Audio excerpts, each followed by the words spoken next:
Welcome into the college basketball power hour. That's right. If you missed last week, we're a basketball podcast now. That's Ice Young. He's Jason Fitz. I am Caroline Fenton. One thing that we learned this past week, Fitz, we'll start with you. One thing that you learned. Yeah, UConn ain't it. And look, like, here's a teaser. We're going to talk to, I talked to Alex Karaban and asked him a lot of tough questions. You'll hear that later in the show. But I mean, we all, I've looked, there are certain moments in college basketball when you're playing at the Garden, like it just means something different. It hits different. I've gone to some of these UConn games that are down at the Garden. So I had big expectations for UConn taking on St. John's at the Garden. And by halftime, you knew where this game was headed. This is not the UConn team of the last 2 years. And the problem is we're going to get into the tournament and everybody's going to say, well, you don't want to face UConn. Because they're going to never, I think they're going to get into this thing, but they're going to say, no, that experience, you don't want to take them on. They're going to turn it on. And what we watched over the weekend was that they don't have that experience. We have to acknowledge that their leadership council has changed so much. The guys they're leaning on, like Alex Karaban, who struggled a lot over the last month and a half, like the guys they need to be rocks don't look like they're rocks. And the young guys aren't developing as fast as they could. So like this takes nothing against Hurley and UConn, but there has to be a point where you look at it and say, I don't care about your resume. I care about you right now. And the right now of UConn does not look like they're a threat to even make it to the Sweet 16 at this point. Like this is not the UConn of the last 2 years, Ice. I totally agree. You know, your point about the leadership is so important this time of year because it's often the more experienced teams or the more mature teams that are able to pull out those tough games. The thing, too, with UConn, you know, this year has been some of the injuries have really been tough on them. I mean, the time that they lost Liam McNeely, who was leading them in scoring and really starting to emerge as that freshman, almost really like playing like a sophomore sensation, but then he went out. And so then it was like they had to figure out ways to win and play without him for a couple of games. And then Alex Karaban, I can't imagine how much pressure has been on him with all the players that the Huskies lost last year for him to step up and be that force from a leadership standpoint on the court and being consistent. He's went through shooting slumps. So I just think they've had some other challenges that come with a basketball season that maybe we haven't seen the Huskies face in the last 2 years, right? And so, I mean, it happens. The other thing is, we talked about this last year, like the target is on your back. It's quadruple the size now. So other teams don't care. Like you are the team to beat no matter your top 10 or your top 50 or you're out of the top 50, which they might be by the time we get to this tournament. Yeah. No, and by the way, I think this year's struggles weirdly make last year even more impressive because we weren't 100%. sure if last year was going to be like a transition year. And then we're reminded, no, like what they did last year was just damn special. Like it was special. And that, like the fact that we expected that, not we on this show, but we as a general society expected that to just suddenly be the case again this year. It speaks to how difficult it is. And it speaks to how special last year was for them. And UConn as a whole, obviously, as you said, does not look like the UConn of old. But I'll look at that St. John's and UConn matchup just kind of under a microscope. You know, St. John's has been nearly unbeatable at the Garden. When they're at home, they look like a completely different team, or a completely unbeatable team, rather. UConn got swept by St. John's this past season. I've been going back and forth with this. Does that say more about UConn and the struggles this season, how hard it is to rebuild and to reload? Or does that say more about St. John's? Like, obviously, UConn is going to dominate the conversation, back-to-back national champions. It's the focus of so many conversations that we're going to have in this sport. But are we selling St. John's short for what they are able to do so far this season?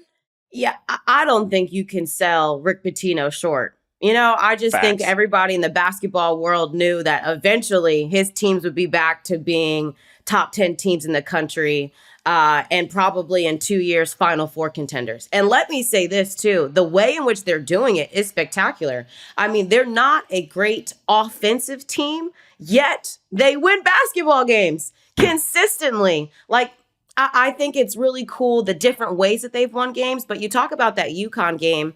They did all the things that they needed to do. 24 points off turnovers, 23 second chance points, 14 bench points. I mean, that's been a calling card for them. I've said this a couple of times on CBS Studio that St. John's didn't really have a bench. They didn't really have depth. But 14 points off the bench isn't terrible. In fact, come tournament time with a team that is very good defensively, that might be all that you need.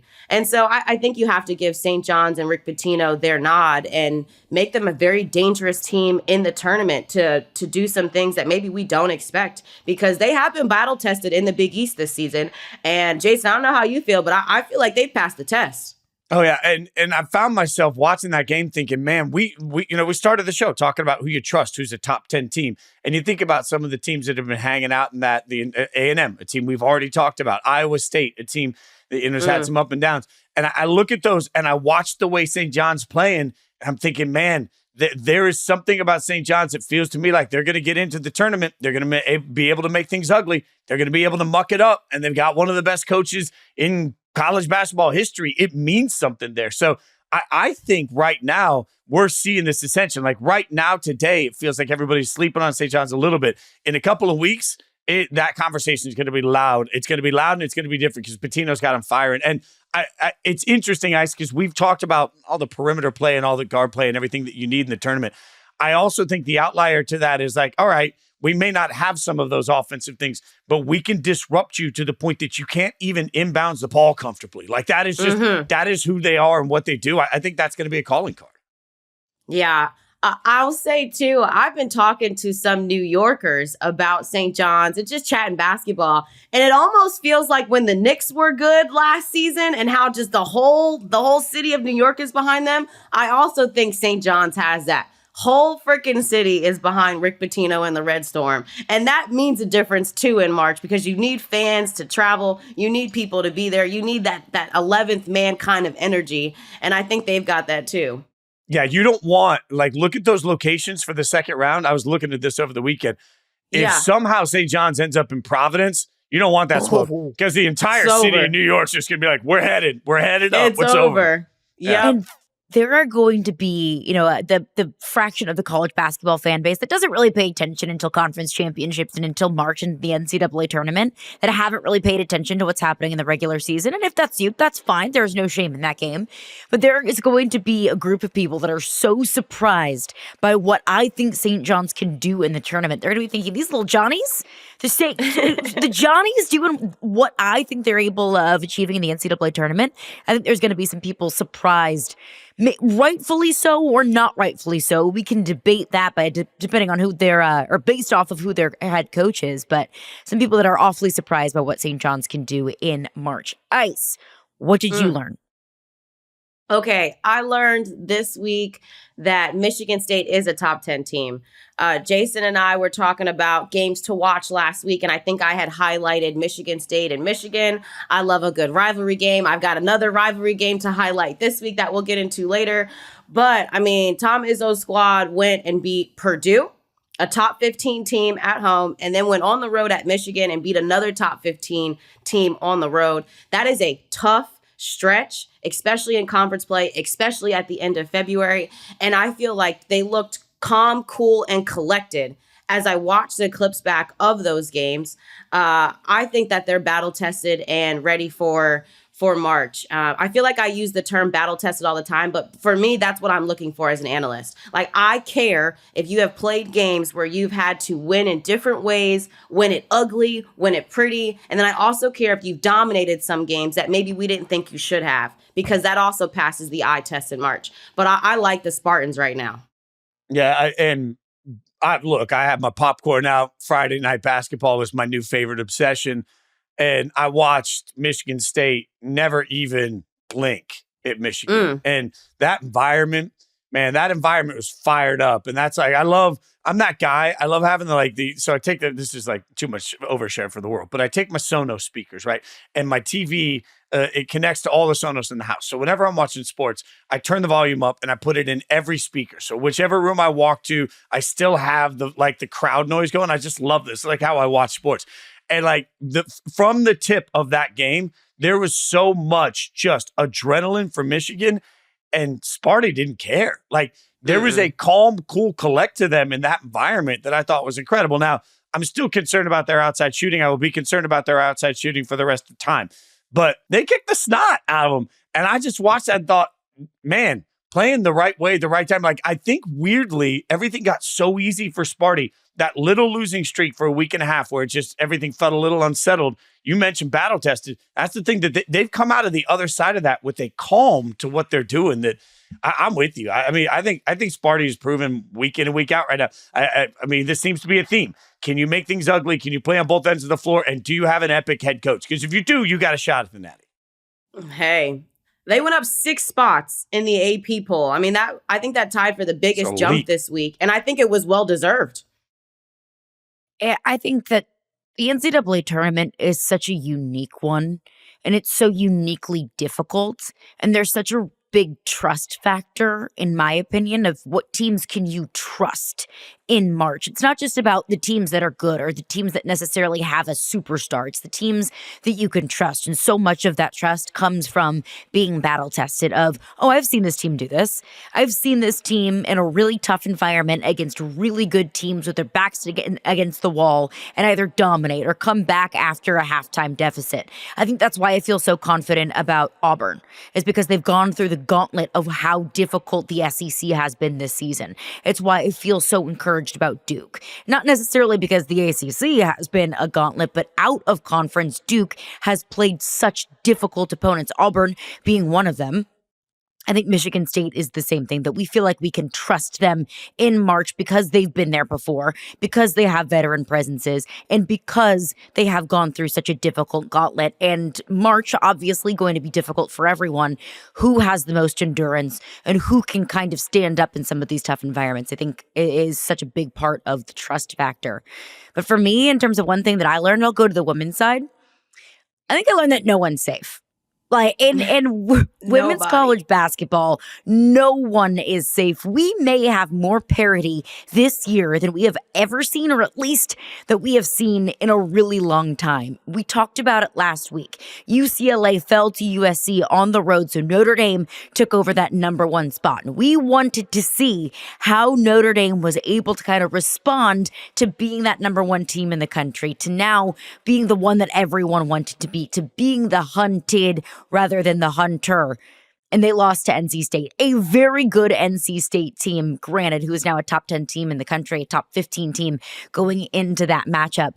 Notre Dame falls. Now Texas is the number 1 team in the land. But if you go down into the rankings in women's college basketball, Texas, the number 1 team in the country, legitimate national title contender, UCLA, Notre Dame, USC, UConn, South Carolina, LSU, North Carolina, NC State, Tennessee, legitimate national title contenders, that we're going into the top 15 even, outside of the top 5, outside of the top 10, and you are still finding legitimate national title contenders. So the parity that we are seeing in the women's game with a USC-UCLA top 10 matchup coming up this week, and we'll get into that. But it has been so fun to watch the parity, and it's going to be so interesting to see kind of the cream rise to the top in March on the women's side of the game, Ice. Yeah, honestly, at this point, everybody's beat everybody. That's also what I love right now about maybe the top 7 teams, is that they've played each other. Whether it's been conference play, whether it's been non-conference games with, UConn and South Carolina notorious for doing out of conference, but these teams have played each other. So we're actually seeing measuring sticks every other week of how do these top 5 teams compare against each other. Texas right now has a number 1 seed. It may not be for long. I think they have the easiest time to finish their conference play regular season. And then, the SEC and ACC tournaments, I think both will be extremely competitive, not to mention the Big Ten. I mean, I don't know if you guys pay attention to the Big Ten, but USC has tough games left and right. Like, UCLA just had to beat Iowa the other day by 2 to 3 points. Like, these teams aren't just skating through conference play either. They're having a tough time. My immediate thought when Notre Dame was ranked number 1 last week was honestly like, duh. Like, they've beaten all of these teams. They've remained undefeated in ACC play, which isn't a tough thing to do. So I respect that. And then NC State, a team that has been to Final Fours the last few years, who Isaiah James last year was in a Final Four and was lethal from 3. I'm like, yeah, at this point in the season, they've been playing together for so long. They've got chemistry. They feel good. They absolutely can pull off an upset. My hot take, it's better for Notre Dame, and it's terrible for the rest of the teams that are in the top 25 that this Notre Dame team lost before going into conference. I think that even though there were some questionable calls and NC State had to score 104 points, like triple digits, 2 overtimes, like everybody's tired at that point, I still think that the Irish will learn the lessons that they need to not make the same mistakes in March. I feel like this type of loss right before the end of conference play almost helps them more than it hurts them. That's my hot take. I love that. And the one thing, Caroline, I will tweak one word to what you said, because I think you're 1,000% right. But I think there's a lot of people in society that hear parity and they think average, mediocrity. So like parity a lot of times means in the NFL, it means you've got teams that are all 9-8 or 8-9, right? And for years, there's been plenty of women's college basketball that has been mired under that. I think what we're seeing is a rise of excellence from a dozen programs. And so what's really cool to watch is that you legitimately now have an NCAA tournament bracket world. For years, you could just look at it and say, all right, I'm picking UConn, you're picking South Carolina, we'll see who's right. Like, you just get away with that. I think right now, as we sit going into this late in the season, not a single one of us has a damn clue who's going to win the women's championship. And that is the best thing, right? Like that is you want to tell me any combination, because you've laid out 8 or 9 teams that I think have a very legitimate shot at a national championship. You lay out any combination of those for the Final Four, and you're going to talk about some of the best women's college basketball we've ever seen. And that's why I think what's amazing is this rise of excellence. What I want to see in the tournament, I'm usually a guy that loves total chaos. You guys know that. I'm an agent of chaos. I want everything to blow up. Not in this situation. I want to see this excellence get as deep into this run as possible, because the great moment for women's college basketball still is reminding everybody, hey, this is not just Caitlin's sport. Like this is the next generation. We're going to talk a little bit about some of these best players. Best players shine in the tournament. Best teams, best players, all advancing for the women's tournament is such a huge opportunity to continue educating people that aren't paying attention to the fact that the game is getting absolutely unbelievable. Like high-level women's college basketball right now, I think is better than high-level WNBA basketball. It is. There's an environment around it. There's a matchup to it.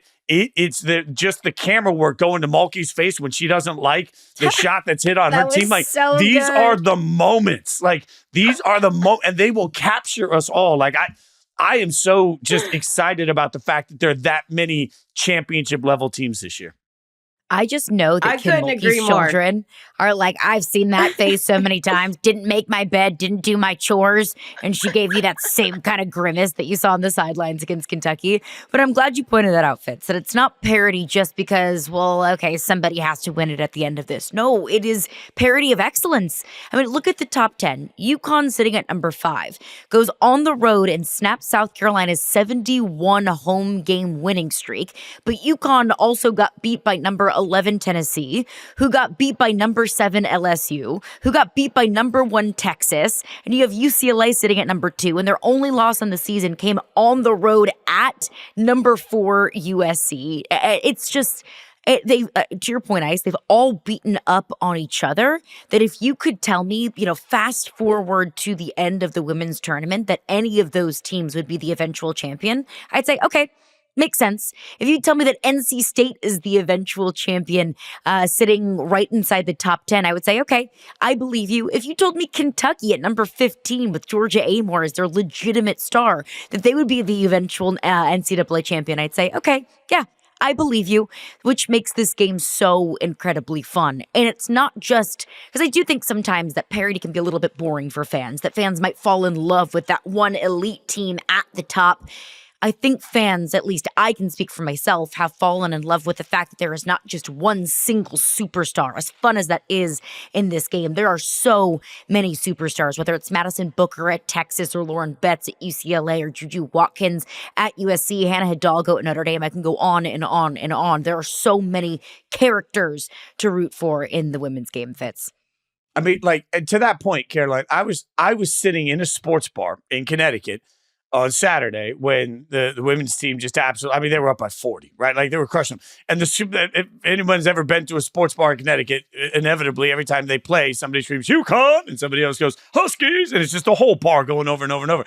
And a guy next to me, like a diehard fan, And I looked at him at one point. I was like, the craziest thing to me is that this UConn team is about to win by 40. And I can't tell you with any assurance that they are a national championship team this year. I can tell you they're one of the contenders, but I can tell you that this year, most years when you see, UConn beat somebody by 40, you roll your eyes. You're like, here we go again. It's like, okay, they beat that team by 40.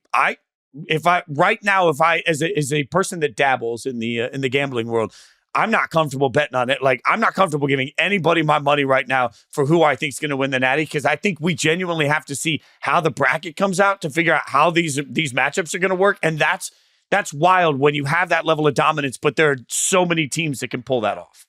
The last thing I'll say to add on to both of your fantastic points is literally that also these top 10 teams have fantastic retention. We're not looking at a Hannah Hidalgo last year that was with NC State and then is now in her first year at Notre Dame. No, she's been there for 2 years. JuJu has been at USC. Paige has been always at UConn. South Carolina with their depth. They had the same players since last year, like LSU, Kim Mulkey, Kep Flauget. We're seeing, too, that retention allows some of these teams to continue their level of excellence because they stay in their programs, they stay put, they have stability, and now they're just getting better year after year. I think that's a really cool thing, too, that doesn't happen as much on the men's side, but on the women's side, it's a clear factor in the top 10. Everybody was there in their schools last year.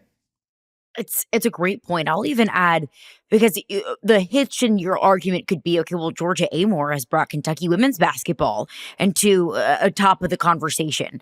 But Georgia Amore also followed Kenny Brooks, her coach from Virginia Tech, to Kentucky. So it's not like she just left, like she wanted to stay with her coach. So in a way, that is retention, at least for Kenny Brooks, and then adding her on top of all of the talent that was already in Lexington. That's just the perfect recipe for Kentucky not being a top 15 team and a team that can make some noise in the NCAA tournament. This is the perfect point to break as we're talking about all of these superstars in the women's game right now, because one of the huge discussion points isn't just, okay, which team can win a national championship? It's a lot of them. It's also the Women's Player of the Year race, which might have just as much parity and as much discussion as the eventual national champion. We'll get into that coming up next here on the College Basketball Power Hour. I think every year around, let's say, NFL MVP voting or Heisman time, it brings up the conversation of what does that award mean to you? Is NFL MVP the best player on the best team? Is NFL MVP the most important player to their team's success? Same thing with a Heisman, same thing with Players of the Year. And the reason why I bring that up is because I think what you find important and what you think that these awards truly mean can kind of show your train of thought of who you think should be MVP, Heisman Trophy winner, and in this case, the Women's College Basketball Player of the Year. There are 5 nominees that I think we can kind of rank through here in our Power Hour power rankings. Right now, JuJu Watkins at USC has the best odds to win Player of the Year, at least on BetMGM, followed by Paige Bueckers, Hannah Hidalgo, Lauren Betts, and we'll throw Zoe Brooks in there from NC State, who had an absolutely massive 33 point and 10 rebound game against number 1 Notre Dame in that big upset. Fitz, I'll start with you. Who would be your front runner, at least right now, for Women's Player of the Year, and why? Well, look, I think it's JuJu. I think I want to say JuJu's done everything that you could ask, and part of this is the growth in JuJu's game. I love Ice pointing out players in the last segment. Players stick around, and they play together. There's some element of this to see JuJu go from as dominant as she was, but then to be better in every statistical category this year. The one thing I do want to say, though, I think sometimes in basketball in general, men's and women's, we normalize greatness. So remember the first time that we ever saw a player average, when Russ averaged a triple-double for the season, and everybody lost their minds. And the next year, he averages again, and we're like, I don't know, we've seen that. That's what we do. Like, just this is how we treat the sport. And I only say that because I'm a little biased to the fact that I'm in Connecticut. I watch a lot of Paige Bueckers. She's one of the most dominant players I think we've forgotten about in modern college basketball. Like, it's amazing to me sometimes to watch Paige play and realize injuries are part of this conversation. But I covered Paige her freshman year at ESPN. And we all thought at the time she was going to do what Caitlin did, right? And then it just feels like Caitlin had this massive ascension, Paige got hurt, and we've sort of lost on it. Like, the fact that I think it's JuJu. But the only thing I'd say is that I don't want to sleep on the greatness of what Paige offers for UConn. That's all. And no, it's tough because like Caroline said, it's like important how you go into it. Like, what's your perspective? With some of these players, because Hannah Hidalgo, JuJu Watkins were only freshmen last year. They're only sophomores this year. And so then we're talking about National Player of the Year candidates that are only sophomores, that have only played 2 years of college basketball. Both of them have had tremendous games all season. I think the thing for me about Paige, and maybe this is just, and we as a basketball community have very high expectations for the UConn Huskies. If they don't win a national championship, it seems like it was a bust. Like I'm sorry. It's like unfair because they, have a dynasty and have won the most ever. And my goodness, like you just feel like Gino can't lose. But then when you look at the calendar and you're like, hey, they haven't won a national championship since 2016. Then you're like, well, what's going on? And then you say crazy. We've had 4 years of Paige, and absolutely she has weathered all of the injuries. But now you're just kind of like, hey, you need to go and win a national championship in order to make me a believer that Paige Bueckers is on the same level that a Maya Moore, a Brianna Stewart, a Nafisa Collier have been in terms of talking about UConn greats. And there's a whole plenty list more that I could talk about, but we don't have all day here. On the other side, though, for JuJu, I think it's been, she's been coined as a generational talent. And when you see her drop 38 points, 11 rebounds, and 8 blocks versus the number 1 team in the country and beat UCLA, it's like, how can you not call her a generational talent? How can you not respect what she's doing right now? And you mentioned it, Fitz, that she's grown in her game. I think the most important thing for me, for JuJu, was her maturity and not always needing to take tough shots. Yes, you can make them. And yes, they look great and they're on highlight reels. But we all know that down the stretch of games, the actual most important thing is getting a great shot, getting a high percentage look without having to score over 3 people. I think her assist numbers are better this year, which is important because they've added other pieces that need to score and facilitate for her. I also will really say that I love Hannah Hidalgo. I've said it time and time before that she's the most competitive player in college basketball. She's like a shark smelling blood in the water every possession with the way in which she plays defense and defends. And oftentimes the smallest player on the court, 5'5", 5'6", but she makes all the difference defensively. She's been second in the ACC in scoring and second in the country in scoring. I feel like those 3 have kind of shared a lot of the spotlight. And then Caroline, we would be remiss if we didn't mention Lauren Betts at UCLA. I mean, it's a team that was, number 1 for several weeks, and she's the 6'7" force inside that practically no one can stop scoring inside. Can you win a MVP type award playing that style? Like, because we are so in love with dynamic play. We are. I don't know. I mean, I'm a guard, so I'm partial to my guards, especially when guards also defend like their life depends on it too, right? I'm not about the guards that just score, and that's all you do. No. Like, you need to play both sides of the basketball for me to think that you're National Player of the Year candidate. I will say, though, that we probably need to give post players more love because of the post players that she is dominating against in Big Ten play and has done in non-conference play. I think you can win with Lauren Betts inside. And UCLA earned a number 1 seed for a good amount of time this season because of her play inside and because of how she's a deterrence on the inside as well. I just have a little more love for my guards. And we're just going to acknowledge my bias now that's just how I am. I love that. I love every ounce of acknowledgement. And look, this comes back to what we talked about. Like, part of the difficulty in these decisions is there's just so much dynamic play. And I think we also have to acknowledge that I love the way you talked about expectations, because this happens in every sport. Frank Schwab on Inside Coverage on the NFL show that I'm part of pointed out years ago that he wishes he could go back in time to whoever invented the term MVP. He knows the name of the guy. I don't. And just say, don't do it. Like, just make the award best player. Because I don't think what anybody understood at the time is that MVP becomes a very nuanced conversation. Best player is a lot easier to identify. And one of the difficult things about MVP in this situation is we have certain expectations. Like JuJu was so good last year that she was immediately anointed the future of women's college basketball, rightfully so for how she plays.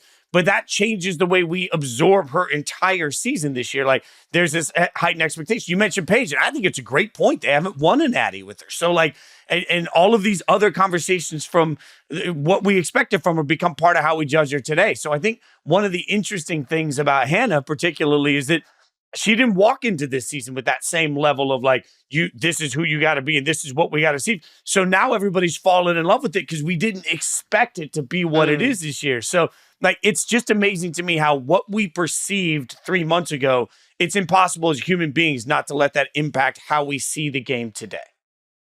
And correct me if I'm completely off base here. And I know I'm playing revisionist history, but just play with me for a second.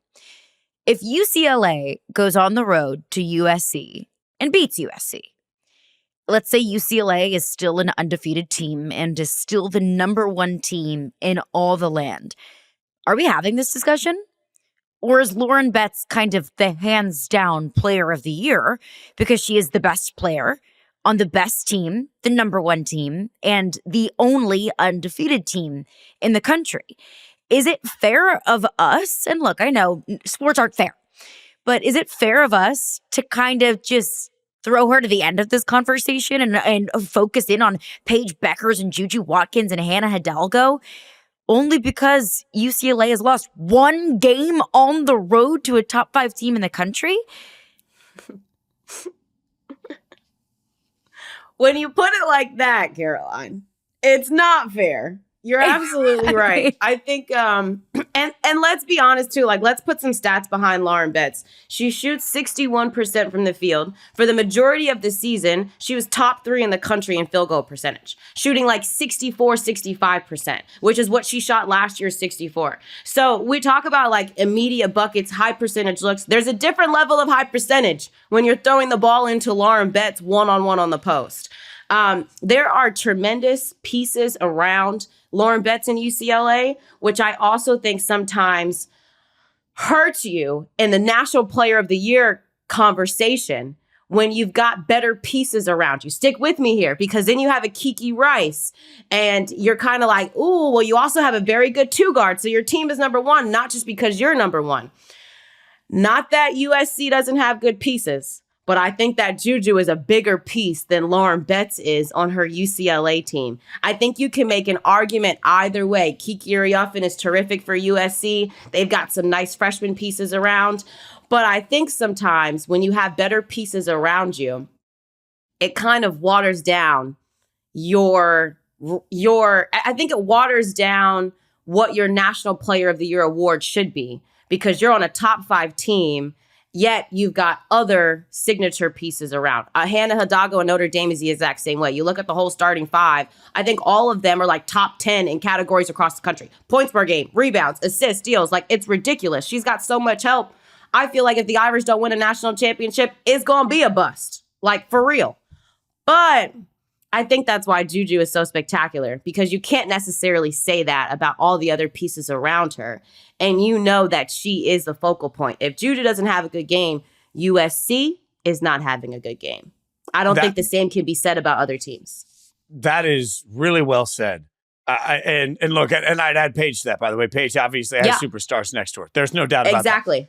Yep. Let me, though, throw one other thing into Hannah's like bucket. If we're sitting here making these buckets of like Hannah, while she's on a very good team, Hannah's team has handled some of these other people that we're talking about. Like, we have the result. Like, there is no question. Notre Dame has beaten USC. Notre Dame has beaten UConn. Like, Notre Dame has beaten these teams this year. So if I'm Hannah, I'm looking around saying, hey, look, I am one of, if not the best players in the world. And my team may be stacked around me, but I've beaten all the other women that you're talking about right now. My team, their team, I walked out the victor. That's got to count somewhere in the bucket of value for an MVP. I think it absolutely should. I couldn't agree more. But this is what I think the difference is, and why I think if I had a vote, I don't, but if I did, I would vote for JuJu Watkins, and why I think JuJu Watkins will eventually be the Wooden Award winner, the Women's Player of the Year. Big time players make big time plays in big time games. Hannah Hidalgo's team in Notre Dame was the number 1 team in the nation. The first game that they played, they lost to NC State. JuJu Watkins took on the number 1 team in the country and had 38 points and 11 rebounds, 8 blocks, 5 assists, and shot 6 for 9 from 3 against the number 1 team in the country. One of the biggest games of the entire season, UCLA at USC, JuJu Watkins stole the show. And USC and UCLA still have yet to play for the second time this year. Maybe that game comes down to not just the Big Ten regular season championship, not just a number 1 overall seed, but also who is going to win Player of the Year. Lauren Betts, JuJu Watkins. That's going to be one of the best storylines as we get into the postseason. But JuJu Watkins stepped up big time in the biggest game of the year at that point. And that's ultimately what I think is going to push her over the edge. She had the biggest performance, the best performance in the biggest game. Paige Bueckers had a good game against South Carolina. But it was AZ Fudd who really stole the show. When all eyes were on UConn in a big-time matchup, Paige Bueckers didn't have that same kind of dominant JuJu Watkins performance that she had against UCLA. So, I think ultimately that could be the difference, what you do in these big-time games. Yeah, I think back to what Gino Auriemma said about Paige Bueckers a couple of weeks ago after they lost to Tennessee before that South Carolina win. And he said, Paige loves to have the ball in her hands until she's double teamed, until she's triple teamed, late game. And then it's like, what are we doing? And if I'm really being honest on this pod as a basketball analyst, we've seen that Paige Bueckers before. Last year, Final Four, this time last year, we saw that team get to a Final Four, she get double teamed, and then we didn't see the killer instinct Paige that we wanted to see. JuJu doesn't have that. JuJu, almost to a fault, is going to shoot the basketball to make the game-winning play, even if she's quadruple teamed, because she knows that that's the expectation that she has as a generational talent to make it happen. I think half of it is mindset. I certainly think that game USC and UCLA is going to be the ultimate measuring stick for these teams getting to the Final Four. It's also very tough to play a top 3 team twice in conference play. But I love whoever was in the Big Ten and was like, nah, we need this. We need them to play twice. And they gave us a little gift. Stir the pot even more. As a show, we get the vote, the 3 of us. Are we making JuJu 1? I JuJu think right now, one. I think that would be mine. JuJu 1 and Hannah 2. Is that kind of where we are on this? Yeah, we did ride pretty hard for Hannah, Fitz. I feel like you did too. I'm not mad at it. Like, I'm not mad at a JuJu 1, Hannah 2, and then, we could take it either way. Like, we could take Lauren at 3 and Paige at 4. Like, I think that's sort the of our correct conversation one. is coming. It's Lauren 3 and it's there. Paige 4. That's I wild. think so. I think they've got the edge over Paige. It's close, but I think right now, going into the end of regular season, that would be my Mount Rushmore of National Player of the Year candidates. I like that. Good job, team. Look at us. All in synergy. I came in ready to push for Paige, and by the end of it, I'm like, no, y'all are right. Paige is 4. So there we go. But isn't that crazy? And it goes along with kind of the theme of the day of how much talent there is on the women's side. That Paige Bueckers, who is I hate that we throw around the term generational talent, but I'm going to use it for Paige Bueckers.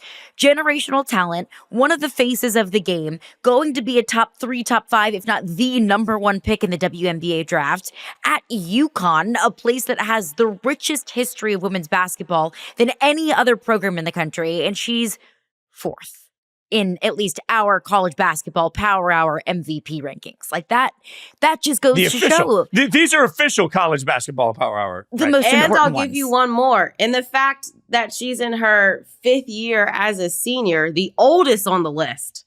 Yep. And everybody else is younger and still growing. Scary hours out here. Mm-hmm. Wild.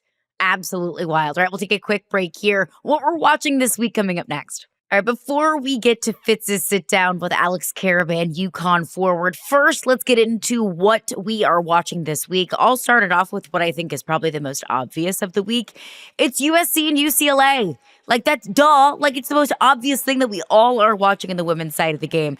UCLA went to USC. They lost their only loss in the season. Now USC turns around, goes on the road 14 whole miles away from USC's campus to go to UCLA. These two teams hate each other. These two schools hate each other. These two teams have some of the richest history in basketball, men's and women's, and sports as a whole. Like, there's just so much there. And then you add on top of the fact that this game likely decides the Big Ten regular season. Ice, I'm eating all of the USC and UCLA matchup and all of the drama and all of the pomp and circumstance that comes with it. But what are you watching?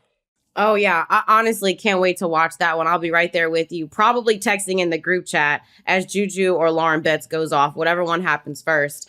For me on the women's side, another rivalry game, UNC and Duke. It's happening on Thursday. This is after UNC women's basketball, number 8, top 10 in the country. We talked about those teams who look like a top 10 team. They feel like that. I really like the Tar Heels.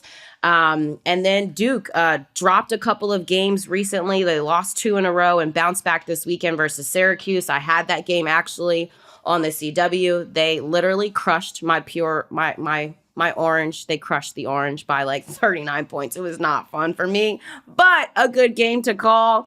And then on the men's side, Bama and Tennessee. I mean, we keep talking about these games that you get as the regular season is winding down.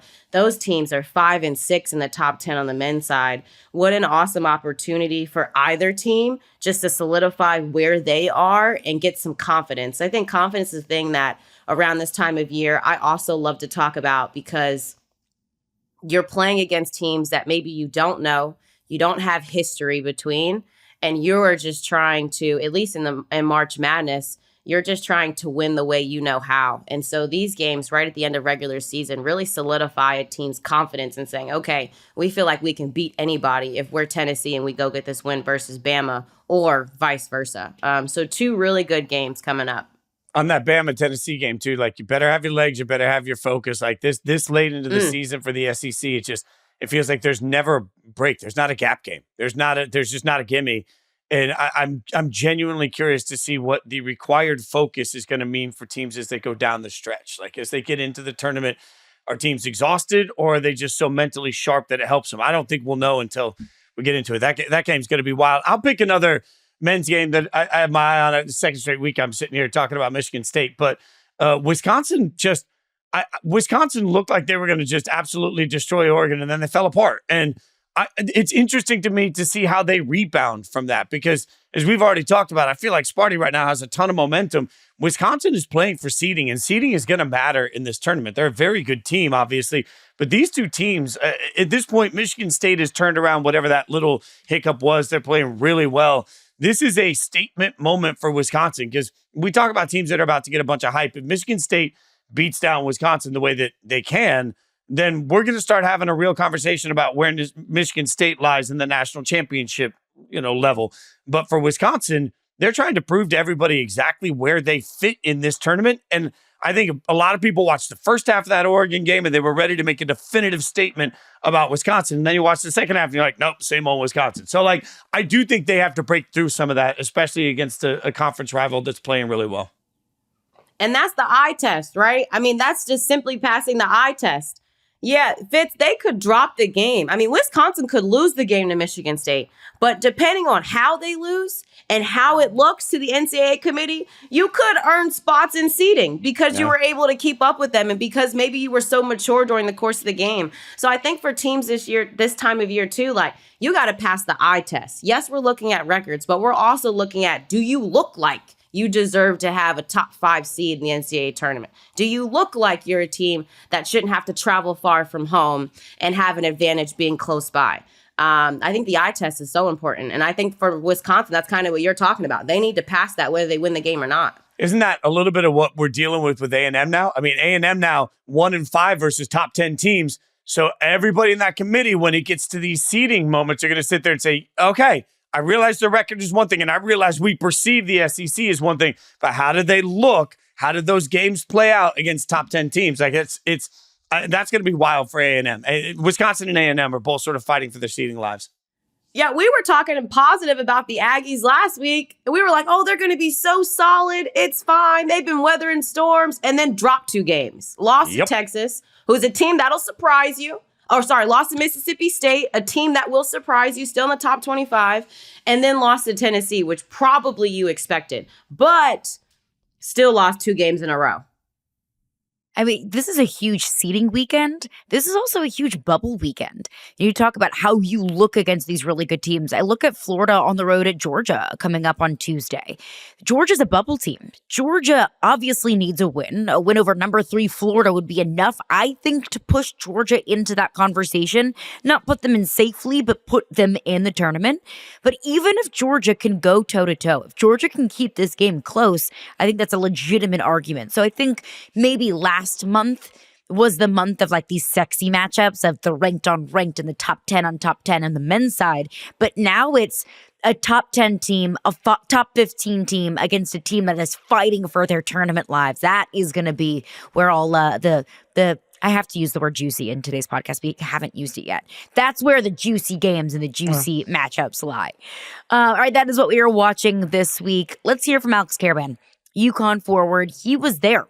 He experienced the highest of the highs and the greatness in the championships at UConn last season. Now, pretty up and down. Here was Fitz's sit down with UConn forward Alex Karaban. I am hanging out with UConn superstar Alex Karaban, joining us on behalf of Powerade. Can't wait to talk to you about Powerade because we always have the debate of the best flavors. Like, this is life for us, Alex. But first, let's talk a little ball, man. Obviously, you are a back-to-back national championship team. You are aware of this. You're aware of the expectations.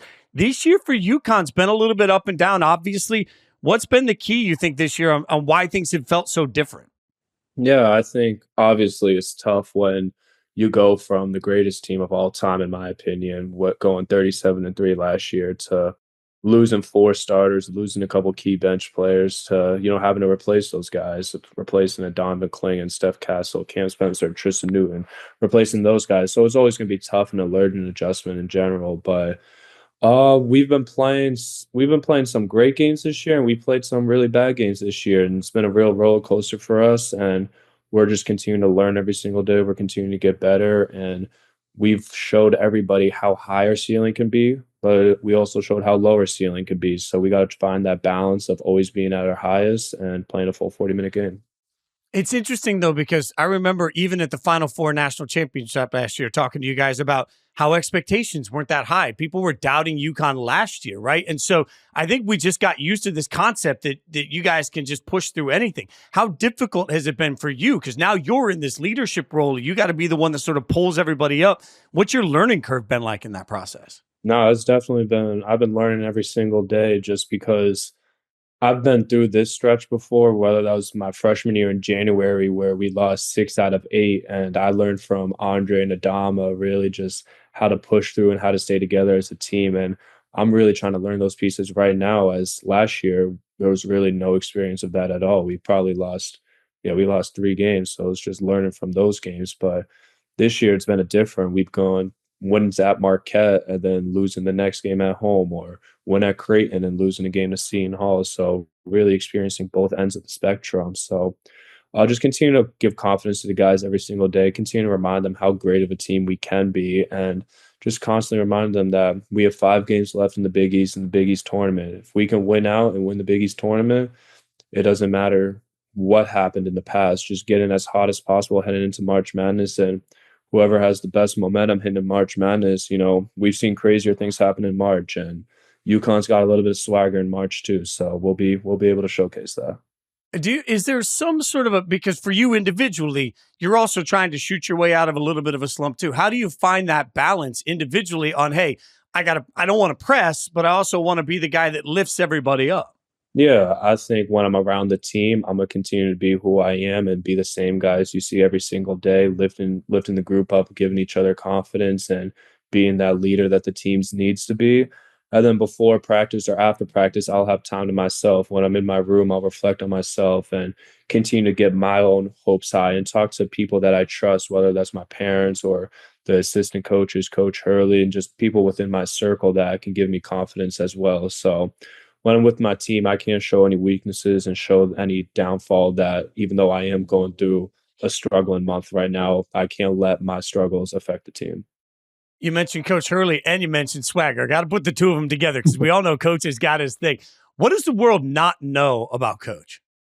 I genuinely think he's the funniest person I've ever met in my life. Like, just the jokes he cracks on a daily basis, and just how fun of a person he is to be around, and how easy it is to connect with him. And he's just such a great person, and he is passionate and intense on the sidelines and when he's on the court, but off the court, he's very chill and very he's a very cool person to talk to.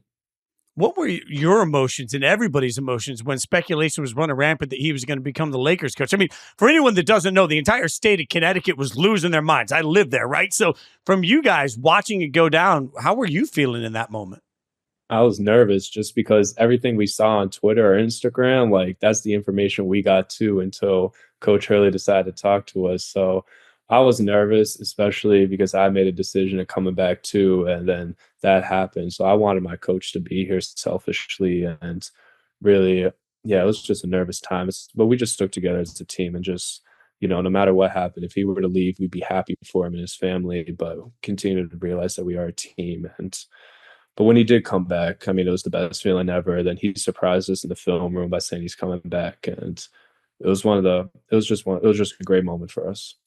A lot of people have a lot to say about some of the things Coach says, gets caught on the mic. He's been pretty loud about, hey, I want them to pay attention to everything else, but you play for him. So what do you guys feel from his energy when he starts going off on the officials or going off on the crowd or pointing at the finger to remind him how many rings you guys get?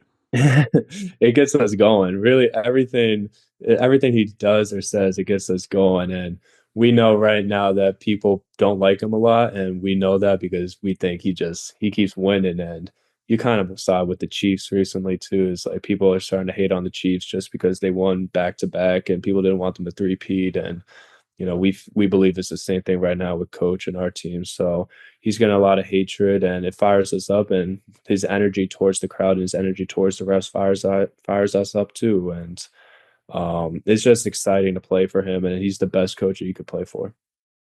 I mean, is there pressure? Do you guys feel pressure to try and find a way to three-peat? No, there's no pressure at all. I don't think there's pressure whatsoever. This is a completely different team. We got new players who haven't won before. We also have players that have won, but I mean, if we don't three-peat this year, they're not going to tell us oh, UConn sucks, they weren't able to three-peat. You don't see it often. So there's no pressure whatsoever. And honestly, we believe there's pressure on other people. If they're elite programs, they'd want to win a national championship too. It's interesting to me because I didn't know till I lived in Connecticut how important UConn basketball is, men's and women's, to this entire community. This state lives, eats, and breathes it. I mean, you're from New England, so you have an understanding of it. But what does UConn mean to this community? Why is there such a connection? UConn means everything to the state of Connecticut. I mean, you see every single game is sold out for both the men's and women's sides, and you just see the passion throughout the state. You'll see UConn flags everywhere. You'll see people wearing UConn basketball gear when you're walking to class, and people just fall in love with the team. And I think, I'm still trying to figure it out too, why. And I think maybe it's the success that we've had, and maybe it's just how dominant both men's and women's program have been throughout the last 25, 30-ish years, even what Gino's done for his entire career. So people just fall in love with that. People love seeing us win, and they hold us to such a high standard to when we're not. I'm speaking for the men's team right now. When we're not playing at the level that we should be playing at, the fans will let us know just because they care so much and they want to see UConn succeed.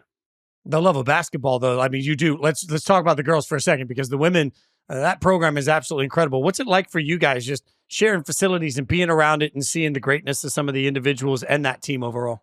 It's amazing. It's just a blessing to be in the same facility as them, whether it's with Coach Gino or seeing the level of players they have, such as Paige and AZ, and just seeing their work ethic every single day. And it gets us going as well, too, just seeing how successful they are, because we want to be as successful as them, too. And seeing what Gino's done, winning 11 national championships. And anytime you see him, you want to talk to him, you want to learn from him. And they just want as much success as we do, too. So it's just motivating. It's just motivating each other, and just has great balance in the facility.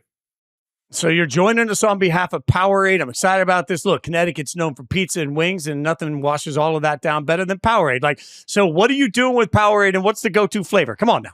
Yeah, so I'm doing a campaign with them right now. When Powerade first introduced this campaign for the March Madness season, and their slogan really for it is "It takes more," and that's something I've just felt fits our team as well too. It takes more, and if we want to three-peat and we want to get through this roller coaster of a season we're having, it's just going to take more from everybody, and it just resonates with me. And UConn's also a Powerade school, so after every workout, I'm going to the fridge and I'll just naturally pick up a blue or a purple Powerade, it's mountain berry or grape. So really, it's always just been around ever since I was a freshman. So when Powerade gave me this opportunity, I knew I had to take it. And my favorite Powerade, I'm gonna go with grape. But lately, it's been melon and strawberry lemonade. Strawberry lemonade. Excuse me. The grape is strong. Like the grape is my go-to, but I got to give you credit. Like my favorite part about this is that we just identify by color. Like the fact is, like I like the purple. Like we don't even think of flavors anymore. We just go straight to the color. All right. So is that like for your teammates? Do you feel like that's the go-to flavor? Is there one teammate that drinks a really weird Powerade to you, or do you make any weird combos? So I haven't had our managers actually. They mix Powerades together for practice. So we used to just do we used to do mountain berry and we used to do grape like separately for practice, like one day mountain berry, one day grape. They started mixing it. And then now, ever since I partnered with Powerade, we just been trying all these different flavors, and they sent flavors I never even knew existed, like melon, island burst, and a strawberry lemonade. And that's all my teammates ask for now. So I tell my agent, like, look, whenever Powerade wants to send something, just send us melon, island burst, and strawberry lemonade, because we don't really see those often, and they just love them. And we probably get like 8 boxes of Powerade, and they're gone in 5 days. I'm not exaggerating. It's unbelievable how much my teammates just be selfish with my Powerade. Yeah, well, all I'm saying is next time I'm at stores, I'm just going to wave at you. You can throw me one, man. I appreciate your time. Congrats on a great career so far. Can't wait to see what happens. Can't wait to see if the three-peat can become a reality for you. But most importantly, congrats on kicking butt for a long time, and congrats on everything with Powerade. We appreciate you, brother. Thank you so much. All right, Fitz, what'd you take away from your conversation with Alex? I'm going to go back to something I said earlier about leadership. And I just think we presume as a society that I've been here a few years. It's now my time. I will step up and be the leader.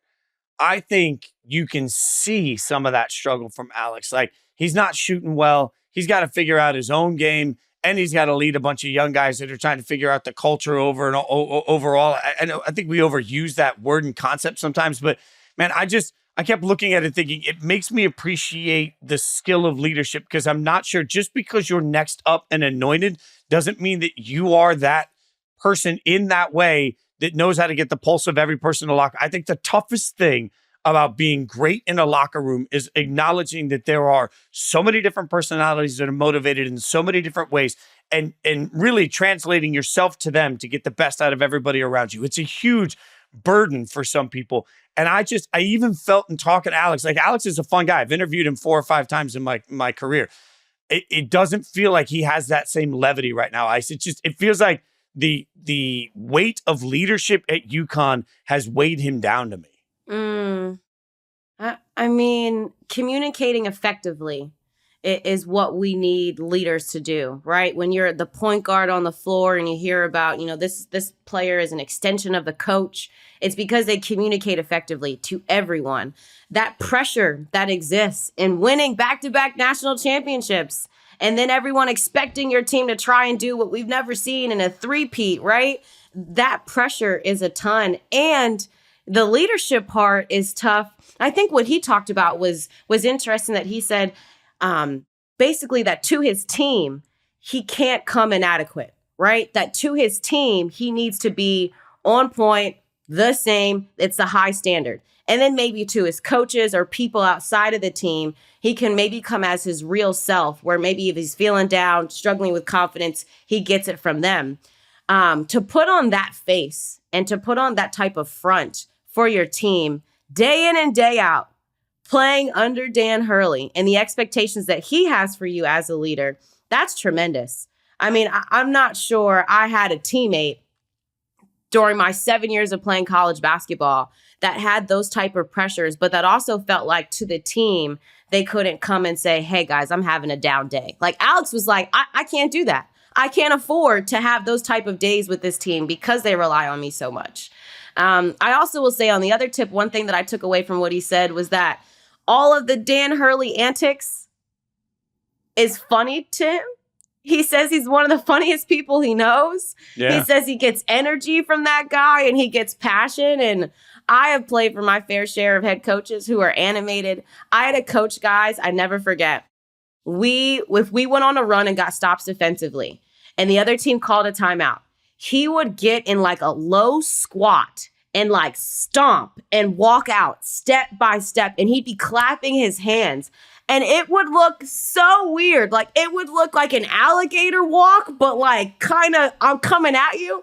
But every time our team would laugh first and then get hyped second. Because we would be like, every time we saw that stomp, that means that we're going on a run. The other team is about to lay down and we got these guys. And so I also love to hear that perspective from Alex. Like the rest of y'all might call it crazy. The rest of you might see it as distractions. But to us, it gets us fired up. And that's the most important thing. Who cares what the rest of the world looks like? As long as it's cool within your culture, then rock with it. That was one of my big takeaways too, Ice, because we look at some of these college basketball coaches that have loud and big and maybe even controversial personalities. Rick Pitino, Bruce Pearl, Kim Mulkey, and Dan Hurley is probably at the top of that list. But those are very good and very accomplished coaches that have won a lot of games and that have won championships. They know what their teams need to keep them dialed in, to keep them motivated. So as long as Dan Hurley's, throwing his arms around and cussing at people and cussing at the refs and saying, no, you don't turn your back on me, that might to us on the outside look like, whoa, dude, like calm down. Like this guy needs to take a little bit of a chill pill and you're at like an 11, bring it down to like a 7.